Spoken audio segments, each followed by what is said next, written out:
Hello everyone. أهلا بيكم في تعلم الإنجليزية. Learn English.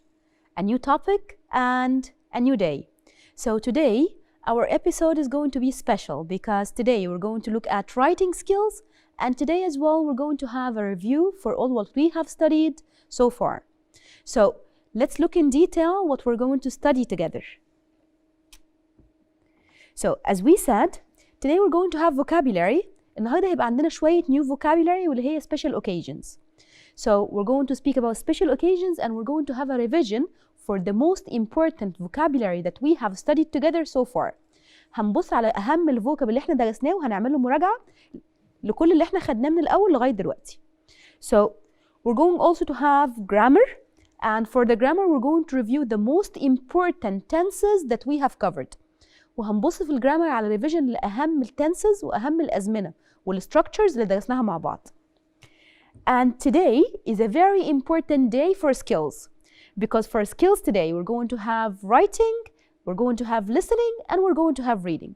النهارده هنبص على 3 من المهمين من السكيلز المهمة عندنا. احنا in general عندنا 4 skills. We have listening, we have reading, speaking, and writing. النهارده هنبص على 3 منهم. So today we're going to do writing.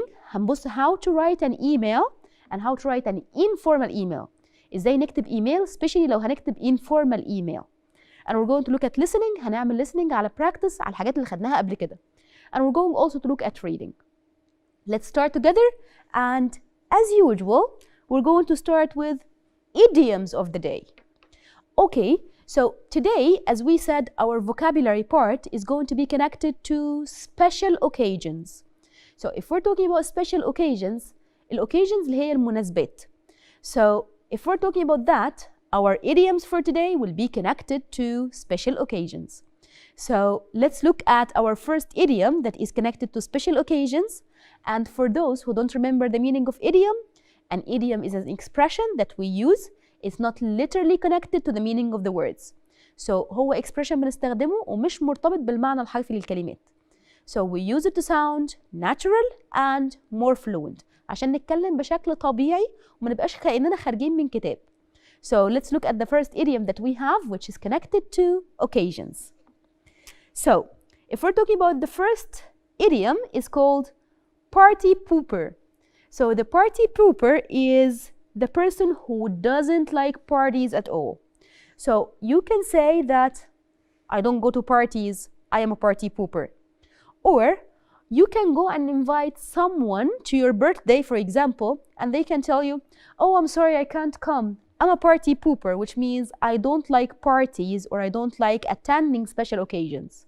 So party pooper is the person who doesn't enjoy being in a party. So he doesn't like the loud music or he doesn't like the atmosphere in parties.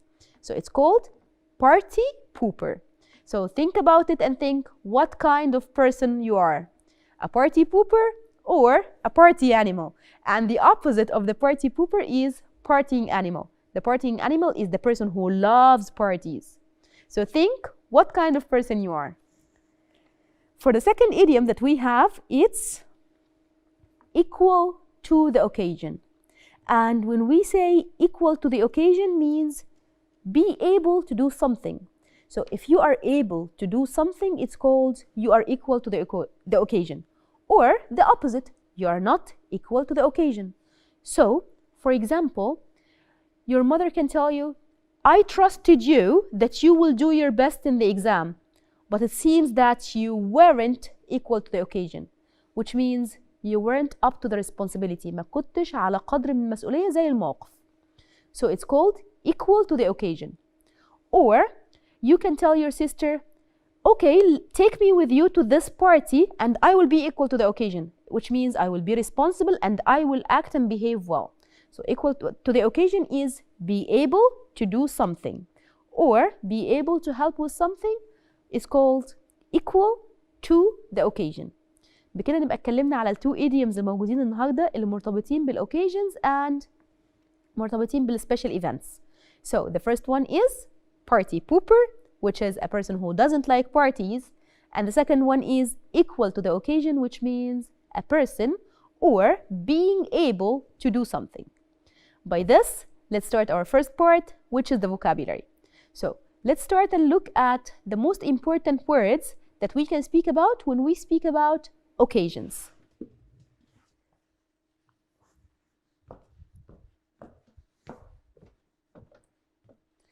So now we're going to look at the vocabulary that is related to occasions. So for occasions, the meaning of occasions is مناسبات. So the occasions in general are divided into two types of occasions. So we have something called personal occasions and we have something called public occasions. Today, our main focus will be on the personal occasions. لو بنتكلم عن المناسبات، المناسبات عموما بتبقى متقسمة لحاجة اسمها personal occasions اللي هي المناسبات الشخصية والمناسبات العامة.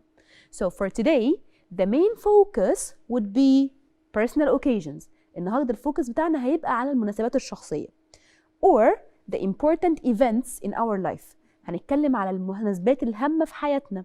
So to start with, the first important event in anyone's life is birthdays. And birthdays is a very general word. Birthdays اللي هي أعياد الميلاد. So in general, if I am talking about my life, we have special birthdays in everyone's life. So what are the special birthdays that we have in everyone's life?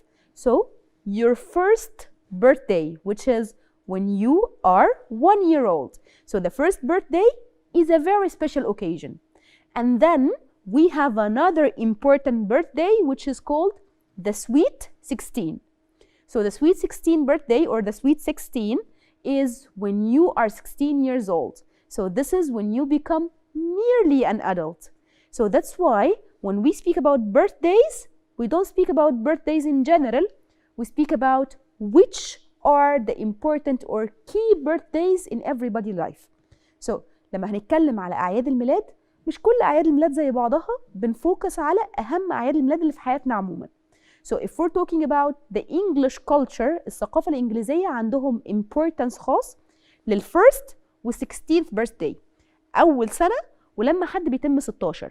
In our culture, we're talking about 21 years old. When you turn 21. لما ناس عندنا بتتم 21, this is something special because you become an adult. So in our culture, it's 21 and in the English culture, it's 16. So the first occasion is birthday. And the second important occasion is a wedding. A wedding. And the wedding is the celebration of marriage. اللي هو حفل الزفاف. So we have two different things. We have the wedding, which is the party, and we have marriage, which is life. So life, we're talking about marriage, but if we're talking about the occasion itself, it's called the wedding. So wedding has two different parts, the wedding party and the wedding ceremony. So if we're talking about the wedding party اللي هي الحفلة نفسها، بس اللي عندنا مقابل لفكرة كتب الكتاب, it's called the wedding ceremony. Wedding ceremony. So for wedding, we have two different things, wedding party and wedding ceremony. So first we have the ceremony and then we have the party. So these are the two things that are connected to wedding. Wedding اللي هو الزفاف. And we also have a baby shower. A baby shower. So if we're talking about a baby shower, this is for a baby. So in our culture, when you have a new baby, after 7 days, you have a party, a big party. You invite everyone. This is called the baby shower. So في الculture بتاعتنا اللي هو السبوع.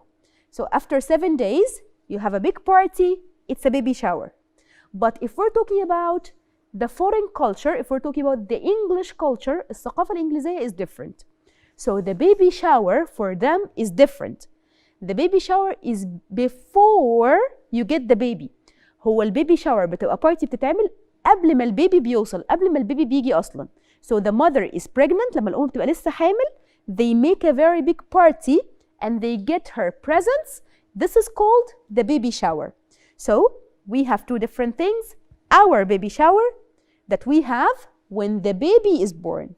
And we have the English baby shower, which is before the baby is born, they make a party and they get the mommy presents for the coming baby.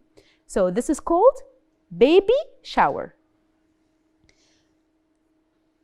And we have get a degree. So one of the very important occasions in our lives is getting a degree.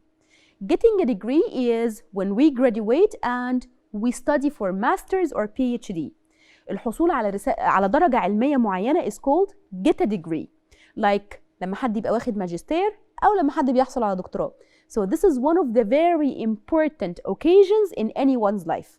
So again, get a degree. Get a degree. And we have get a promotion. Get a promotion. So the promotion is when you are at your work and you get to a higher level or a higher rank in your work, which is ترقية. So if we're talking about work, we can speak about a special occasion at work, which is get a promotion. Get a promotion. So now we have two occasions with get.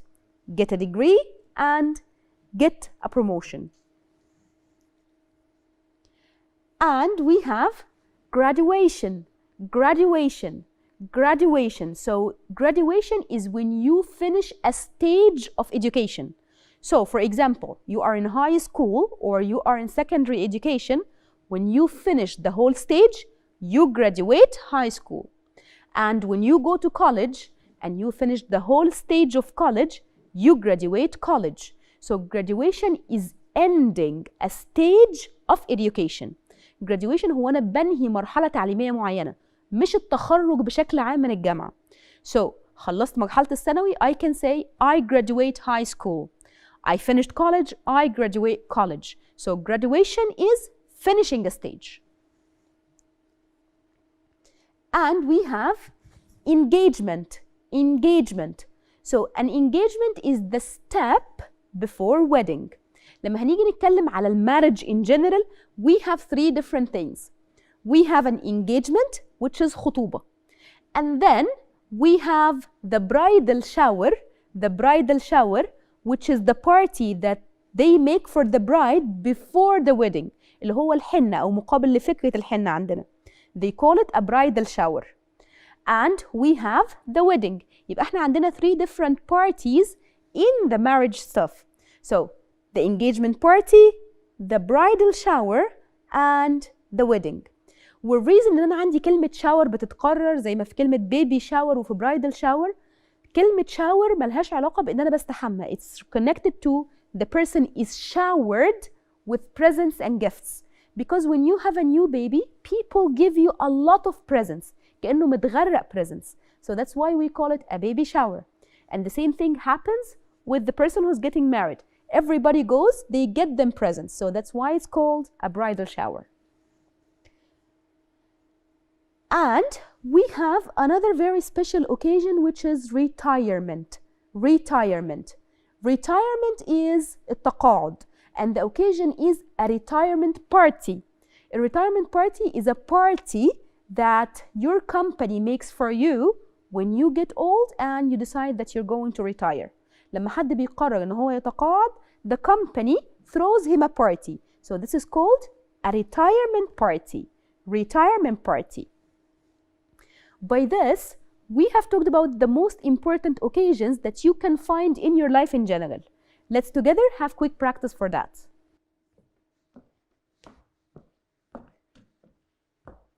So we have talked about the most important occasions in anyone's life. We're going to do a different practice today. احنا البراكتس اللي احنا هنعمله على occasions النهارده we're going to do it in a form of an email. هنقرا email and we're going to guess the occasion or we're going to find what kind of occasion is the person writing about. عندي شخص بيكتب عن occasion معينة. So we're going to read the email. هنقرا الايميل بتاعه ونشوف هو بيكتب عن any occasion. And we're going to look at the expression used to describe the occasion. فإحنا النهارده هنبص على writing skill. إحنا بصينا على writing قبل كده وبصينا how to write a paragraph. وقلنا إن الباراجراف هو main component of any writing. هو الجزء الرئيسي من أي writing.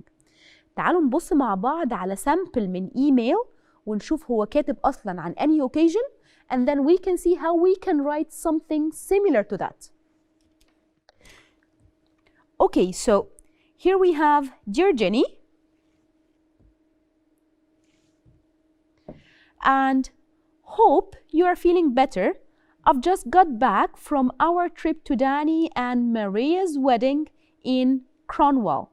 So, which occasion are they talking about? It's a wedding party. So, it's wedding, like it's mentioned here. And as you couldn't be there, I thought I'd send you few photographs of the big day. The big day referring to the wedding. As you can see, it was a lovely day. It was perfect weather for a wedding. The sun was shining, but it wasn't too hot. Maria looked lovely. She was wearing long white dress and had beautiful red and blue flowers. She looked like a princess.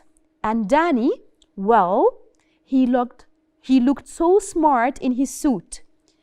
He's not our little boy anymore. He looked like a film star. Maria's mom was crying the whole day. She was really happy.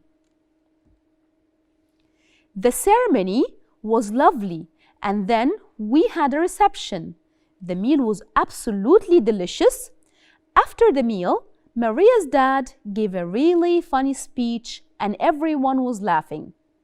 Finally, the cake was brought out and the cake was amazing. It looked like a castle. Maria's sister made it. And when Danny and Maria cut it, 2 silver coins fell out. The last photo is of Maria and Danny dancing the first dance. After that, everyone was dancing and enjoying themselves. It really was a lovely day, and the bride and the groom looked so happy. I'm sure they are going to have a wonderful life together. It's such a shame that you couldn't come. You would have really enjoyed it.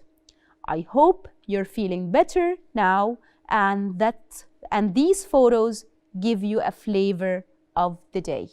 So this is an email sent, take care and write soon, from Louisa. So love, Louisa. So this is an email sent from a friend to another.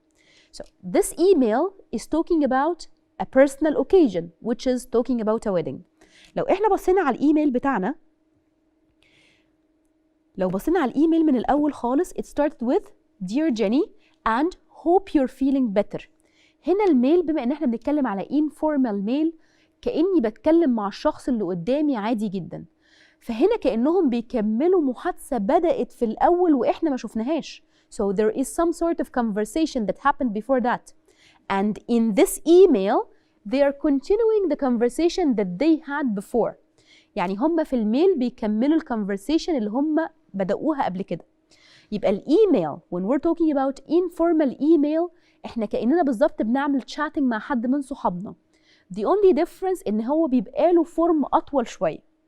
And it includes more details. يعني الفرق ما بين الchatting والinformal email الليفل بتاع الديتيل والnumber of details that you mention. تعالوا نبص هنا أنا عندي كام paragraph. So here we have this one, the first paragraph. And we have here the second paragraph, paragraph number 3. And paragraph number 4. يبقى الميل عندي consists of 4 different paragraphs. طيب ال 4 different paragraphs دي عبارة عن إيه؟ So here we're talking about أول paragraph عندي لما باجي أكتب informal letter. لو أنا قررت إن أنا هكتب informal letter, the first paragraph أو بيبقى عندي فورمات معين ل any informal letter أو any informal email. لما هنتكلم على letters والemails هم نفس الحاجة.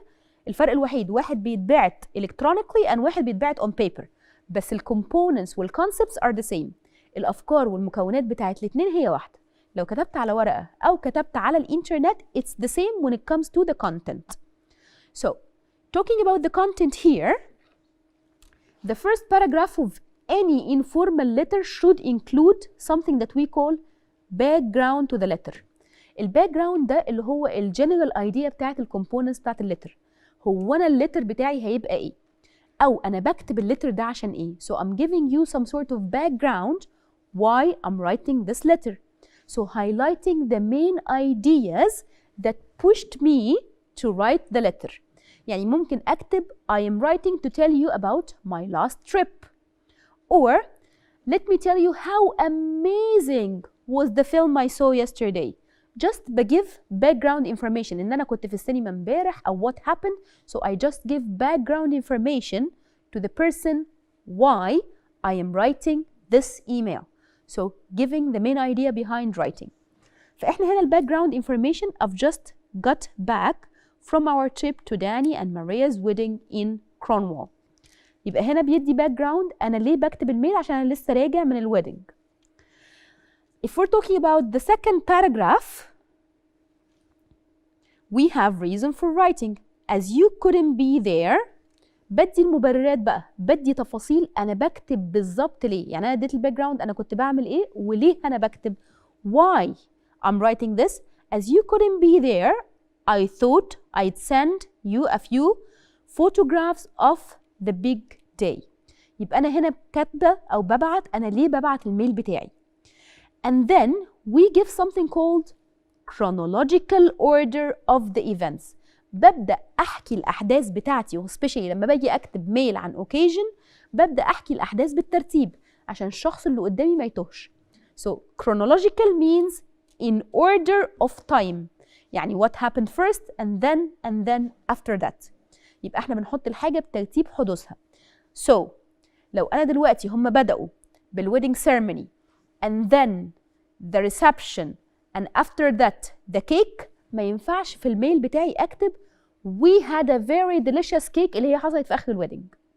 So we put the events in the order of happening. So in chronological order. So example, the ceremony first and then the meal, the speech, the cake and the dance. ده اللي حصل بالترتيب بتاعه في الويدنج. يبقى ما ينفعش اجيب الدانس اول حاجه خالص وهي حصلت في الحقيقه في الاخر. So if we're writing an event or if we're writing an email about an event, we usually try to put it in chronological order. بنرتب الاحداث بترتيب ما هي حصلت في الحقيقه. And then we put description, detailed description of the event. بنبدأ ندي وصف تفصيلي للإيفنت كان عبارة عن إيه. زي لما هي وصفت the day, the weather, people who were wearing what, the clothes and everything. The sun was shining. She was wearing a beautiful dress. Had beautiful flowers. بندي detailed description using adjectives or adverbs depending على situation بتاعي. So we give detailed description of everything that happened. Everyone was laughing. Everyone was dancing. So details of the event. And after that we have personal views of people and things. ببدأ بعد كده أدي رأيي. So in the email I don't start with my personal opinion. طب ليه ما ببدأش لما باجي أكتب especially when I write about an email, when I write an email about an occasion or an event, why I don't put my personal view in the beginning? عشان البيرسونال فيو بتاعي ممكن يأفكت الشخص اللي بيقرا which means ان انا ممكن اثر عليه بالبيرسونال فيو بتاعي فعشان كده ممكن ما يكملش قرايه او ممكن يحس ان هو it's not going to be good enough فبخلي البيرسونال اوبينيون بتاعي في الاخر بحيث ان هو ياخد انطباع اللي هو عايزه وبعد كده يبدا يشوف الاوبينيون بتاعي ايه. So personal views of people and things that are in the event. For example, looked like a princess. So this is my opinion in her. I'm not talking about a fact. Looked like a film star. So we're giving similes. So we're giving opinions that how we felt during the wedding. Absolutely delicious. Cake was amazing. Stuff like that. And then overall opinion of the event. بدي الجنرال opinion بتاعي. It was a lovely day. This is the general opinion واللي هي sort of repetition of the background لما قلت the amazing wedding day في الأول. And in the end this is looking ahead. دايما لما بكتب personal email أو بكتب informal email, what happens is that I start looking ahead. بنبدأ نبص على الأحداث اللي ممكن تحصل بعد كده, like arrangement بيني وبين الشخص. هبعت له طب نفسنا نتقابل أو we would like to meet each other. So arrangement for what should happen next between me and the person that I am emailing. Like, I am sure that they are going to have wonderful life. Write soon. هكتب لك قريب. So write to me soon. I will write to you soon. So this is like a promise or expectations of what's going to happen next. And then we have the closing of the email. These are the components of the first email that we looked at, which is the email about an occasion. بس الجنرال idea بتاعت emails اللي احنا بنبص عليها هي informal emails أو emails between friends. يبقى احنا عندنا لما بنتكلم على الايميلز between friends بيبقى لها تون معين. التون ده ممكن بتكلم فيه بلغة عادية جدا, بيبقى عندي abbreviations عادي جدا. يعني احنا لو بصينا على الميل هنا, so we will find something like I am. مش كاتبة am كاملة, أنا كاتبة I am. في informal email ده عادي, بس لو أنا هتكلم على حاجة formal ما ينفعش إن أنا أكتب بالفورمات ده. يبقى الانفورمال ايميل فيه فورماتس عادية زي I am, it's. الحاجات دي عادي جدا إن هي تتكتب في informal email, وعادي إن أنا أستخدم idioms, وعادي إن أنا أستخدم expressions دارجة, مش بستخدم كلام very formal.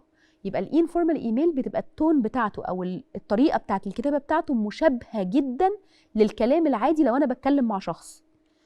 So like we have here,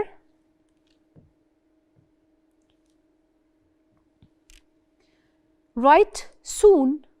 like here مش كاتبين الجمله كامله. I didn't write to me soon or I expect that you will write for me soon. مفيش كده خالص. So take care and write soon.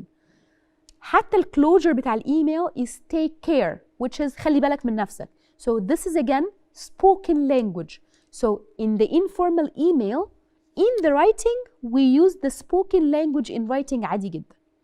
So let's now practice for that and let's see if you're going to have an informal email, what you can write about.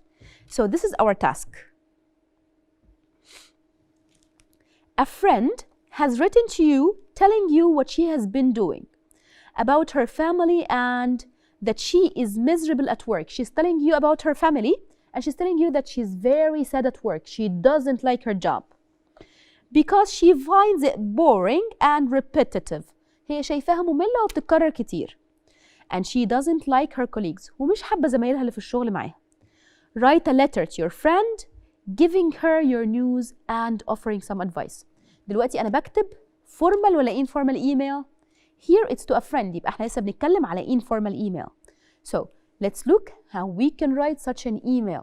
يبقى أنا دلوقتي التاسك بتاعتي إن أنا هكتب informal email لحد من صحابي, أرد على الميل بتاعه ده وهديله advice like نصيحة. So in the beginning we have introduction. So we start an email with dear or we start with hi. عادي جدا ان انا ابدا الميل بتاعي ب hi as long as we're talking about something informal. So hi, hello, dear, كلهم هيبقوا okay. Then you're going to thank your friend for the letter. هم كتبوا لنا, فاحنا طبيعي جدا بعد الهلو او بعد dear طالما انا برد على ميل يبقى طبيعي ان انا اقول thank you. thank you ليه؟ عشان انت بعت لي. So thank you for writing. So like thanks for your last letter. This is an example that we have here. And then we need to comment on her letter that she sent. يبقى أنا هبدأ أكومنت على الكلام اللي هي بعتته لي في الميل بتاعها. هي بعتت لي عن her family and her job, her colleagues. ممكن أكومنت على أي حاجة من دول.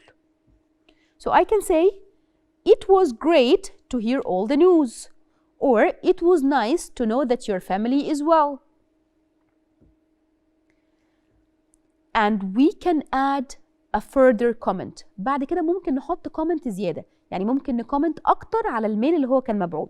Like I am pleased your family is well, like we said. يعني أنا ممكن أحط it was great to hear all the news وممكن أحط I am pleased your family is well وممكن أحطهم الاتنين مع بعض as an extra comment. Or we can write sorry I haven't replied before I've been very busy. أو ممكن apologize أو comment على إن أنا ما ردتش على طول. And then we start the second paragraph. يبقى أول paragraph عندي اللي هو الانترودكشن اللي أنا بكومنت على what I have received. So بدي comment على اللي أنا استقبلته أو اللي جالي.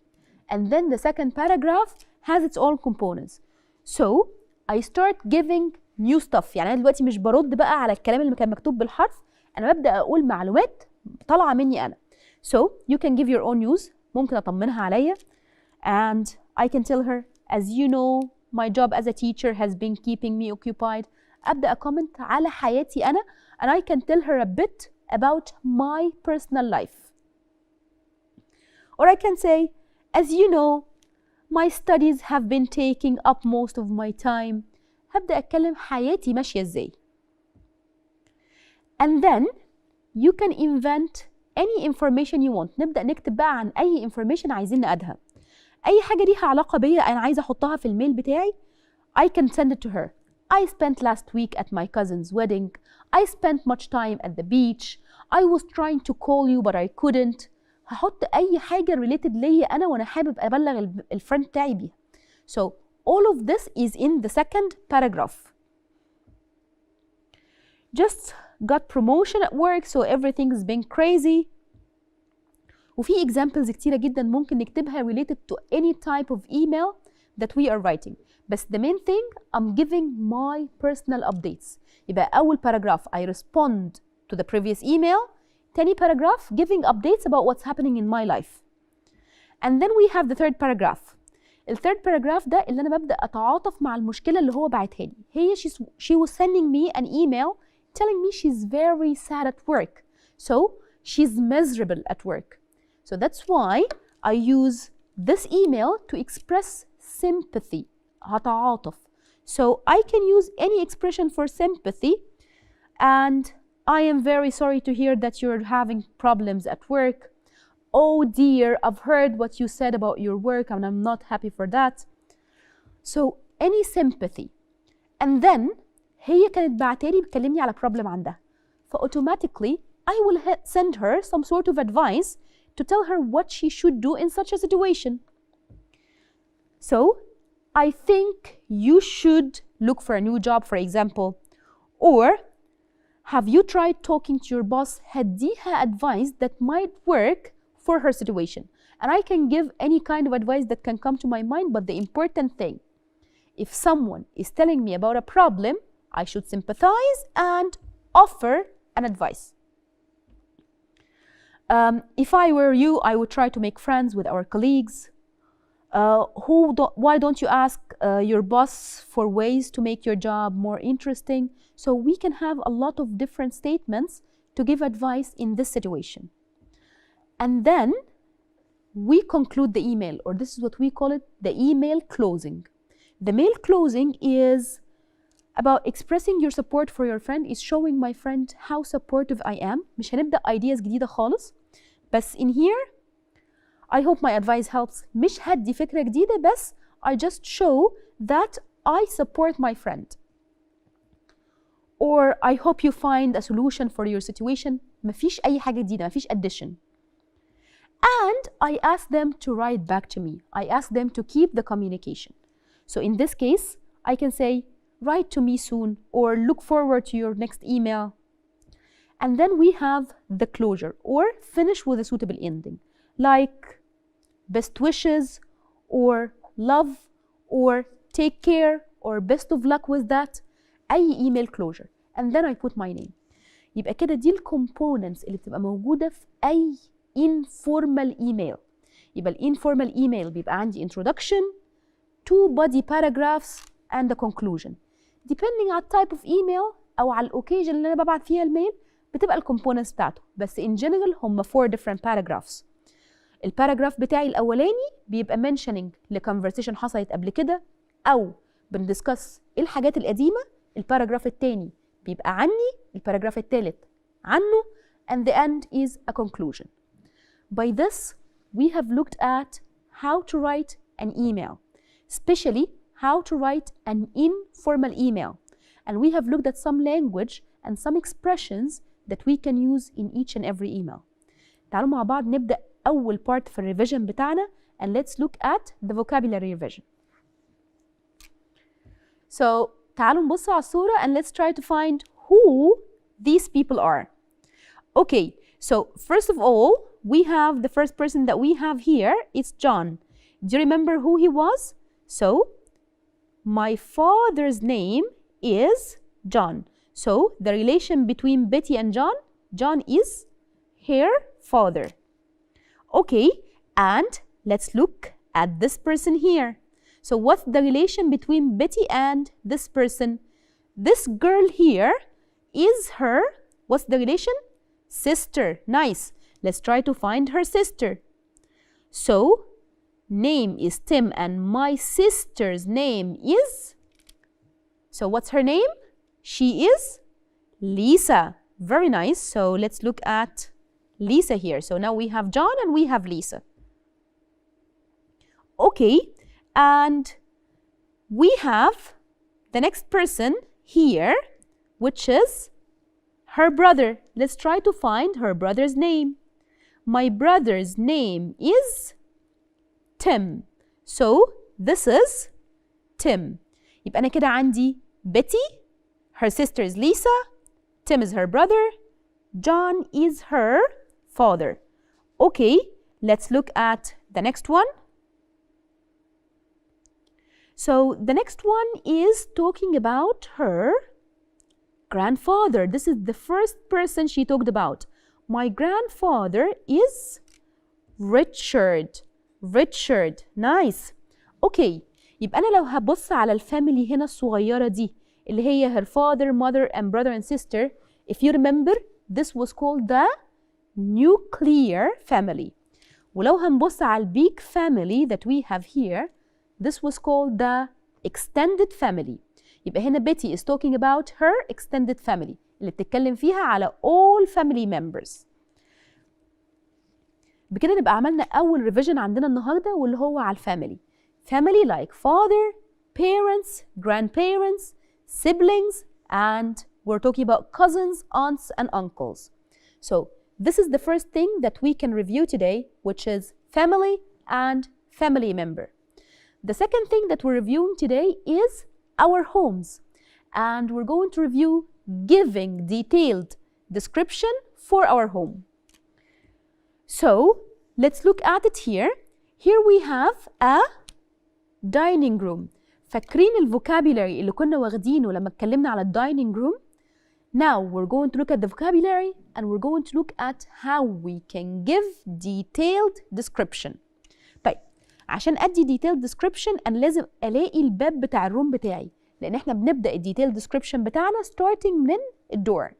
So when you enter the dining room ده الباب اهو. So this is the door.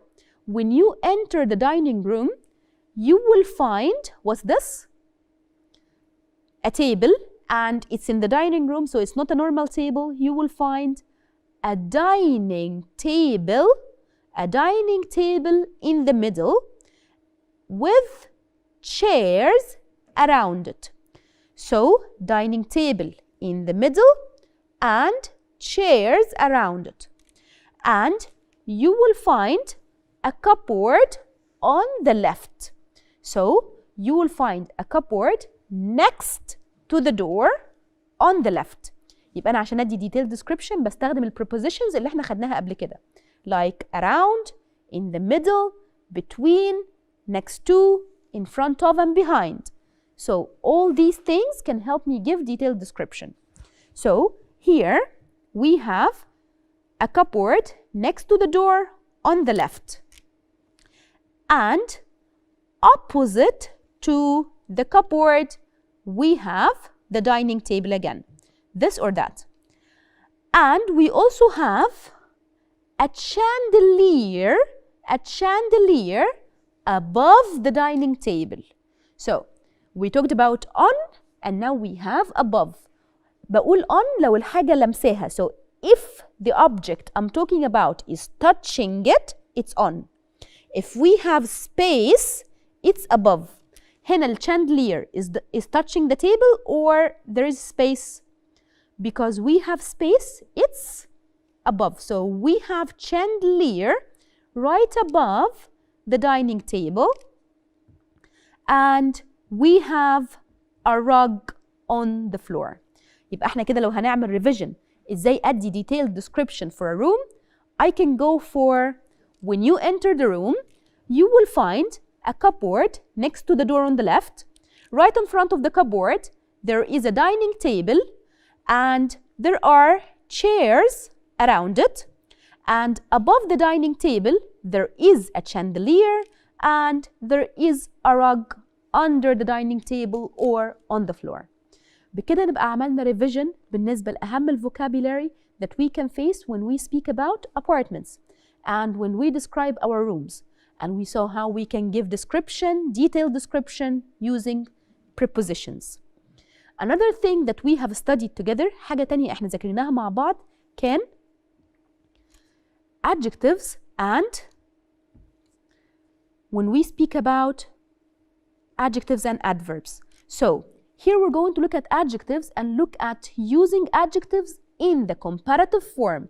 هنبص على adjectives لما نستخدمها في مقارنات. So here we have trains are fast. أنا كده بستخدم adjective عادي جدا. But buses are faster than trains. لو احنا فاكرين لما كنا بنعمل مقارنة في comparative form, what happened is that دايما باخد adjective ولو هو one syllable we add extra er. Like fast becomes faster, cold becomes colder. ولو بنتكلم على more than one syllable or long adjective, multi-syllable word, if we're talking about a long word ما ينفعش نحط لها er, we put more. So here we have trains are fast, buses are faster than trains, and planes are the fastest of all. Trains are the fastest of all. وهنا أنا عندي adjective وعندي comparative وعندي superlative. الثلاث حاجات اللي احنا اتكلمنا عنهم وذكرناهم مع بعض. الcomparative لو أنا بتكلم وبقارن حاجتين، والsuperlative لو أنا بعمل generalization. If I am choosing something and I put it on top of all, I'm giving the general idea of the super or the top thing. So in this case we're using superlative form. والsuperlative form هو الadjective بتاعتي بحط عليها extra est لو هي one syllable only. And we can put the most if we're talking about a multi-syllable word. أنا مش هعمل اللي بعدها، إحنا اللي هنفكر فيها because this is something that we have talked about before. Now we have fish. Let's use this word. Is a, we have meal. So here we're talking about a normal description. يبقى كده هنستخدم إيه؟ هنستخدم الكلمة بتاعتي عادي جدا. So fish is a delicious meal. استخدمت الadjective. But chicken is than it. Now I'm talking about fish and chicken. So now it's comparison. So in this comparison here, we're comparing fish to chicken. So now we're talking about a comparative for the word delicious. فاكرين الcomparative بتاعها هيبقى ايه؟ Exactly. It's a long word, so we can't put er. It's more. So chicken is more delicious than it. Okay. And for comparisons, we talked about things that are different and things that are equal. والحاجات اللي كانت equal كنا بنستخدم لها كلمة as adjective as. يبقى احنا هنا لو بنتكلم على chicken and meat as equal. So in this case, meat is as delicious as chicken. يبقى هنا لو بنتكلم عليهم أنا عندي هنا normal adjective، عندي comparative، وعندي equal. So we're talking about two things that are the same. بكده نبقى عملنا revision للcomparative. آخر حاجة هنعمل لها revision النهاردة هي directions. لو احنا فاكرين لما كنا بنتكلم على الدايركشنز أنا ممكن أقول directions related للlandmarks اللي موجودة حواليا، للimportant places، and I can give directions related to streets. يبقى أنا ممكن لو هدي حد هوصف طريق معين ممكن أوصف له الحاجة موجودة فين compared to the places around it. So for example, you can ask me, where is the hospital? Where is the hospital? I can tell you the hospital is next to the police station. فأنا اتكلمت على الهوسبيتال إن هي جنب البوليس ستيشن من غير ما أقول الشارع ده ولا أقول الشارع ده. يبقى أنا هنا اتكلمت على البليس based on another place. And we can give description for the place based on the streets. Where is the hospital? The hospital is in Faisal Street. The hospital is in Haram Street. The hospital is in Ahmad Arabi Street. So I'm talking about a street. فإحنا هنا هنبص على description that can help us guess where the person is trying to go. عندي شخص رايح مكان and we're trying to read the description and try to find where exactly he's going. Let's play the game together and let's start reading. So here we have go straight on Hill Road. تعالوا نبص على الماب بتاعتنا. هنا في Grand Street, Oak Street, Hill Road, New Street. دي البليسز الموجودة عندنا. And this is the person that we have. So we have go straight on Hill Road, go straight on Hill Road, and take the first right. Take the first right. And then go straight ahead, don't turn right or left, and the place is between the cinema and the market. يبقى احنا هنgo straight on Hill Road, go straight ahead and take the first right. This is the first right that we face. Go straight ahead and don't turn right or left. The place is between the cinema and the market. So where is he going? He is going to the post office. بكده نبقى النهارده اتكلمنا على كذا حاجة وعملنا revision لكذا حاجة. So today we have talked about occasions and we have talked about the most important personal occasions that you can find in your life. And we have also looked at writing emails and we've looked at how to write an informal email to a friend. And we have reviewed vocabulary and grammar. بكده نبقى وصلنا لنهاية حلقتنا النهارده. So thank you very much for watching and see you next time. Bye.